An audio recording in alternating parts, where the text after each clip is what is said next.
and welcome to another episode with Finding Essence for Kids and Teens.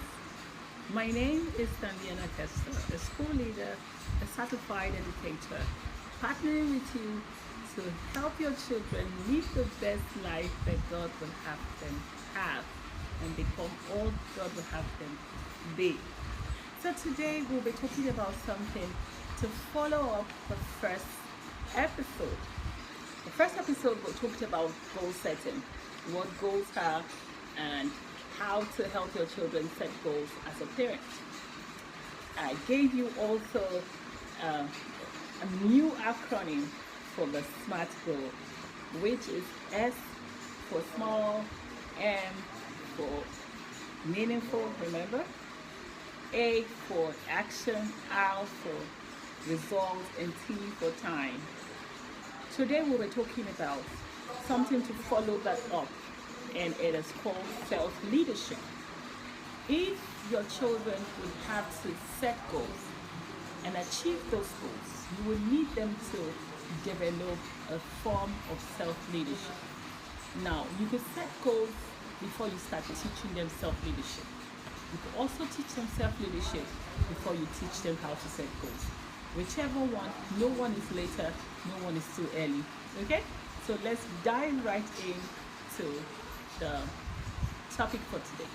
Do not forget to hit the subscribe button, the like icon, and share with your friends and loved ones. Did I mention that I have a free book for everyone that would, for the first 100 subscribers? You are going to hit the subscribe button. There will be a link on this channel leading you to download my easy guide for setting goals for kids. That is to say that I have a book, a little book that helps children set their own goals. Yes, I do. And I'm going to give it out for free. Okay? So hit the subscribe button. That's all you need to do. And give a thumbs up to the video because it was helpful. So let's dive right in. Self-leadership. What do we mean by self-leadership? How do we help our children become, self-leaders? What do we need to do? Now, self-leadership is all about having the children become self-aware. That's become self-conscious, self-awareness. We're going to talk about that in a later day, or in a later episode rather.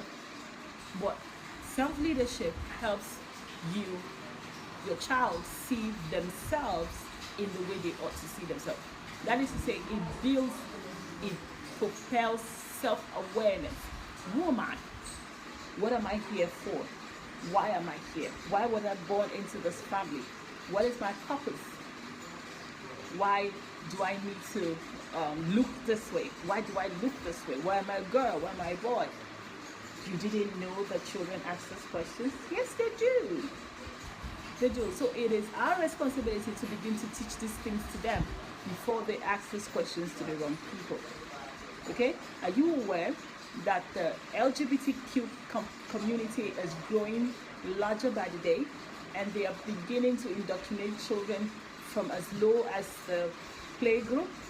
There are now books that are suggestive of other genders apart from male and female. Are you aware? Yes, that is what is happening, and that's why people like Tandiana Kester are coming out to begin to teach parents these things so that we are well equipped and we are able to help our children achieve purpose. So back to self-leadership. Self-leadership helps your child become self-aware. That is to say, before they can lead themselves, before they can begin to propel themselves to do the right thing, they must know themselves. They must know who they are. That is to say, it is your responsibility now to begin to teach your children who they are. I have a thing I do with the upper grade at our school. I go around and I begin to teach these things. I teach children about self-leadership. I teach them about self-awareness and entrepreneurship. Those are my key niches, or those are my key areas as a school leader. So one of the things I told the children because they're preparing for middle school, and I told them that middle school is a big deal. And before you cross to middle school, you must be able to gain a certain amount of self-awareness. That is to say that when you are called a particular name, you should be able to say, no, that's not me. You should be able to stand up for who you have told yourself that you are, because if you do not name yourself, someone else will call you another name that you're not. Okay, so it is important that we begin to teach our children about themselves, about who they are and what they are here on earth to do. The second thing that self-leadership brings out is self-acceptance. Now, it is one thing to know yourself. Man, know thyself, right? It is one thing for your child to know themselves. It's another thing for them to accept who they are. Let's assume that a girl who has maybe a larger dose of testosterone and begins to feel like she's a tomboy, or like she has tendencies of being a boy. If you do not keep or hold of the picture that you want your child to see and know about herself, I tell you the truth, that child will go to school or go somewhere and they will begin to call the child a boy. Yes, it is important that you connect the self-image or self picture that you have been able to form for your child with their acceptance. That is to say that they should be able to accept who they are. Long and short, back to my example, I should be able to accept that I am a girl, I'm a woman, I'm not a boy. Even if I have physical features that are a bit, like my physical features are a bit masculine or something, I am not a boy, I am a girl. They should be able to live with who they are, their gender, their physical look. A child who is a bit plump, a bit on the big side, shouldn't begin to sulk and think that, okay, because I'm this, so I'm different from the rest of them. No. So while you teach them to become self-aware, also teach self-acceptance. Allow them to see the beauty of who they are. That is also to say that as parents, we shouldn't castigate our children for looking a certain way. Perhaps they are differently enabled. You know, the people that they call differently enabled, they no longer call them disabled. Don't go call someone disabled and then they knock off a tooth. They're no longer called disabled, they're called differently enabled. Okay? So imagine that you have a child that is differently enabled.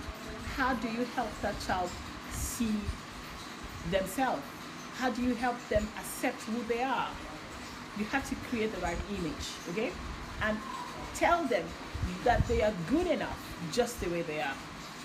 So they should fall in love with themselves, okay? The next thing that self-leadership will tilt towards is self-growth and practice. That is to say that when they see themselves correctly, they accept who they are, they begin to seek, they should begin to seek to grow themselves. They should see to begin to practice, being a girl, being a boy. They should begin to practice to see themselves as beautiful.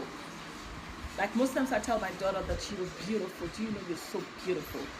As a parent, that is our responsibility to our children.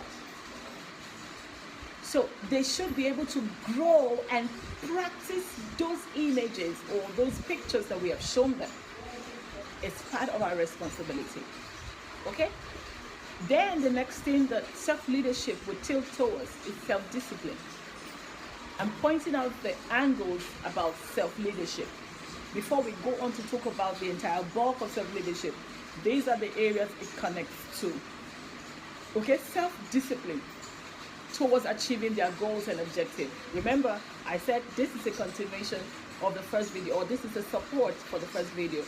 In our first episode, we talked about setting goals.